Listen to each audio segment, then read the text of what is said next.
Un acte d'antisémitisme. Illustration, Alain Julien AFP. En 2016, le nombre d'actes et de menaces antisémites a fortement baissé par rapport à 2015. Dans certaines villes de Seine-Saint-Denis, les synagogues ferment, faute de monde. Cet exode intérieur est néanmoins difficile à évaluer. Pendant des semaines, André a dormi avec une batte de baseball au pied de lit. Un coup de klaxon tard le soir ou une porte violemment claquée le faisait sursauter.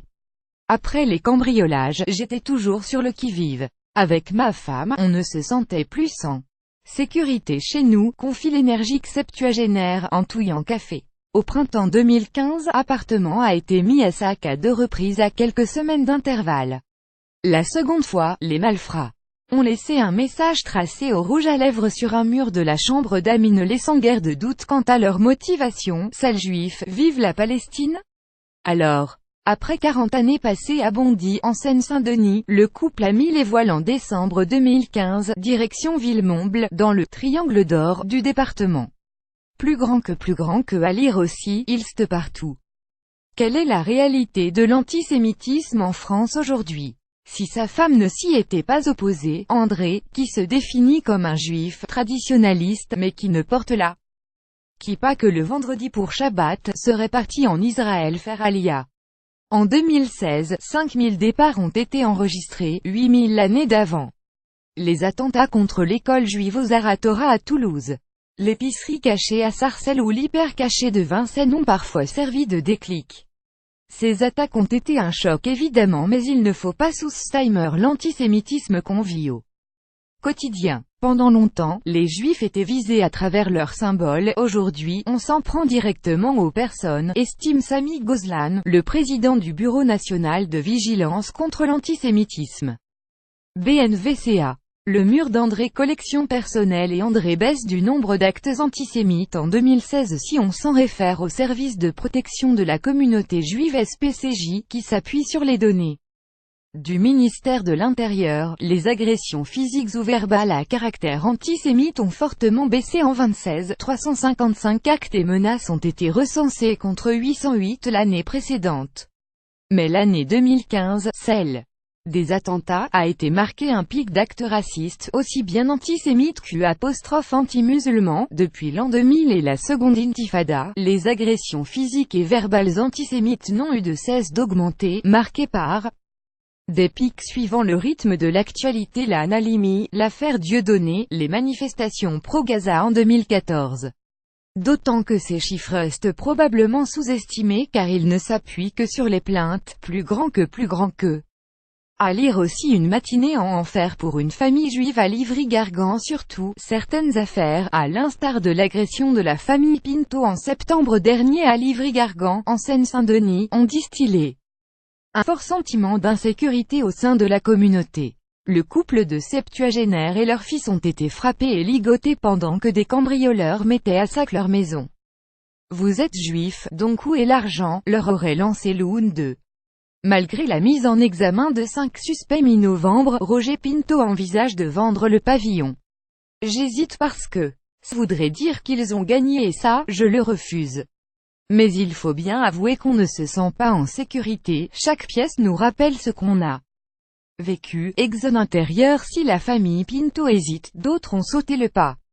Sophie, Marie et ses 3 enfants quittés, en catastrophe, leur pavillon de Romainville en juin, après avoir découvert les pneus de leur voiture crevés, les ailes rayées au tournevis en grosses lettres, Juifs, Israël, et une étoile. Quelques semaines auparavant, leur maison avait été cambriolée.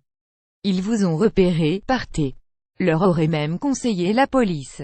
En 2017, on a dû déménager parce qu'on est juif, c'est grave, lâche la mère de famille.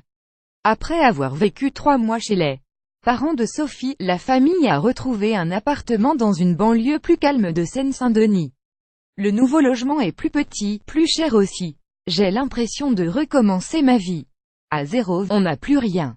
Mais c'était la condition de notre sécurité. Le mot Sophie, je ne compte plus le nombre de familles qui ont quitté la Seine-Saint-Denis pour s'installer à Paris ou dans les Hauts-de-Seine, quitte à avoir un appartement plus petit et à se serrer la ceinture, assure Sami Gozlan. Certaines ont été directement victimes d'antisémitisme, beaucoup ont agit dans la crainte de l'être un jour. Quant à celle qui restait dans le 93, elle s'est installée au Rincy, à Gagny, à Pantin, au Lilas ou au Pré-Saint-Gervais, réputées pour être des villes calmes. Cet exode intérieur est difficilement quantifiable, mais force est de constater que plusieurs synagogues de Seine-Saint-Denis, à l'instar de celles de Saint-Denis ou de Clichy-sous-Bois, ont fermé, faute de monde. À Pierrefitte, le rabbin a enregistré une baisse de 50% du nombre de fidèles depuis arrivé il y a 13 ans. Même constat à Bondy. Au début des années 2000, on était entre 700 et 800 pour Kippour. Aujourd'hui, on tourne plutôt autour de 350 400, confie le président de la synagogue. Plusieurs familles ont fait leur alia, d'autres restent partis dans des zones plus calmes. Il y a un climat délétère depuis plus de 15 ans. C'est difficile à expliquer, c'est des provocations, des regards. Il y a des endroits où on ne se sent pas les bienvenus, poursuit-il. 35% des Français estiment que les Juifs ont un rapport particulier à l'argent. Les actes antisémites sont en hausse depuis 2000, c'est qui impressionne et marque les esprits, note Nona Mayer, directrice de recherche au CNRS et à Sciences Po. Pourtant, la dernière enquête de la Commission nationale consultative des droits de l'homme CNCDH souligne que la communauté juive est la minorité la mieux acceptée, citée en modèle. Le sentiment que les Juifs des Français comme les autres est partagé par 81% des SD, soit une proportion supérieure de 8 points par rapport aux Français musulmans. L'enquête met néanmoins en avant une persistance des préjugés anciens, comme le fait que les Juifs ont de l'argent ou du pouvoir. En 2016, 35% des Français estiment que les Juifs ont un rapport particulier à l'argent. En 2014, ils étaient 63% à le penser. Ces stéréotypes peuvent créer de l'envie et du ressentiment et se retourner contre cette minorité qui a le sentiment d'être une victime désignée, précise la chercheuse. Cette crainte d'être ciblée à cause de sa religion a poussé certaines familles à limiter les symboles visibles.